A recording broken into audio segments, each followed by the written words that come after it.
Hello friends, नमस्ते। Miracle mind English में आपका स्वागत है। हम सीख रहे हैं कॉमन सेंटेंसेस। तो चलिए हम अपने कॉमन सेंटेंसेस की सीरीज को आगे बढ़ाते हैं और आज सीखते हैं कुछ और नए कॉमन सेंटेंसेस। हमारा अगला सेंटेंस है, बात को आगे मत बढ़ाओ। मान लेते हैं कि दो लोगों के बीच में झगड़ा हो जाता है और कोई वहाँ पे मीडिएटर की तरीके से पहुँचता है और दोनों को समझाते हुए बोलता है, अरे छोड़ो कोई बात नहीं, बात को आगे मत बढ़ाओ। तो आप उसे इंग्लिश में किस तरह से कहेंगे? आप कहेंगे डोंट स्ट्रेच द मैटर। तो स्ट्रेच का मतलब होता है खींचना, मतलब बात को अब, मैटर को अब खींचो मत। तो इंग्लिश में आप कह सकते हो डोंट स्ट्रेच द मैटर। अगला सेंटेंस है, आप होश में तो हैं। मान लो किसी ने ऐसी बात बोल दी और आपको लगा कि अरे ये तो नॉनसेंस कर रहा है, तो आपको कहना है आप होश में तो हैं। तो आप उसे इंग्लिश में कहेंगे are you in your senses. एक बार फिर से बोलिएगा, are you in your senses. तीसरा सेंटेंस है जो अक्सर लोग यूज करते हैं, तुम्हारी जुबान बहुत तेज चलती है। तुम्हारी जुबान बहुत तेज चलती है, आप उसे इंग्लिश में कैसे बोलेंगे? आप बोलेंगे यू हैव अ शार्प टंग। फिर से बोलिएगा, यू हैव अ शार्प टंग।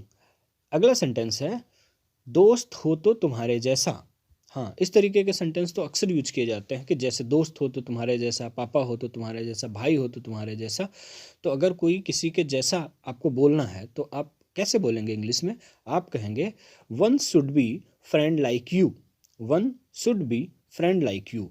अब यही दोस्त की जगह किसी और को आपको रखना होगा तो आप फ्रेंड को रिप्लेस कर दोगे। जैसे आपने बोलना है कि टीचर हो तो आपके जैसा, तो आप बोलेंगे one should be teacher like you. पापा हो तो आपके जैसे, तो आप बोलेंगे one should be father like you. Mummy हो तो आपके जैसी, आप बोलेंगे mother should be one should be mother like you. अगला अगर हम सेंटेंस की बात करें तो आपको बोलना है कि आपका हुक्म सिर आंखों पर। आप इंग्लिश में कैसे बोलेंगे? आप बोलेंगे your wish is my command. आप कहेंगे your wish is my command. बढ़ते हैं हमारे अगले सेंटेंस की तरफ को। हमारा अगला सेंटेंस है, मेरा सिर मत खाओ। जैसे आपने किसी को बहुत परेशान कर लिया और उसने गुस्से में आकर के आपसे बोला कि मेरा सर मत खाओ, तब आप उसे इंग्लिश में बोलेंगे डोंट बॉदर मी। क्या कहेंगे? फिर से रिपीट करिएगा, don't bother me. Don't bother me. आगे बढ़ते हैं। हमारा अगला जो सेंटेंस है, तुम यहाँ कैसे आए। सपोज करिए कि आप एक्सपेक्ट नहीं कर रहे थे किसी को, पार्टी में मिल गए या रोड पे मिल गए और आपने उससे पूछा कि तुम यहाँ कैसे आए। तो आप उसे इंग्लिश में बोलेंगे how have you come here. How have you come here. अगले सेंटेंस की तरफ बढ़ते हैं। आपने बोलना है कि बालों में कंघी कर लो।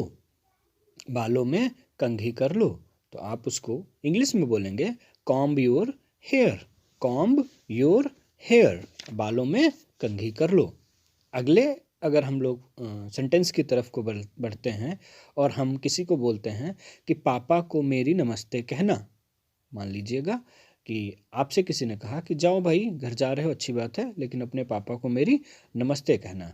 तो आप उसे इंग्लिश में बोलेंगे pay my regards to your father. English में कैसे बोलेंगे?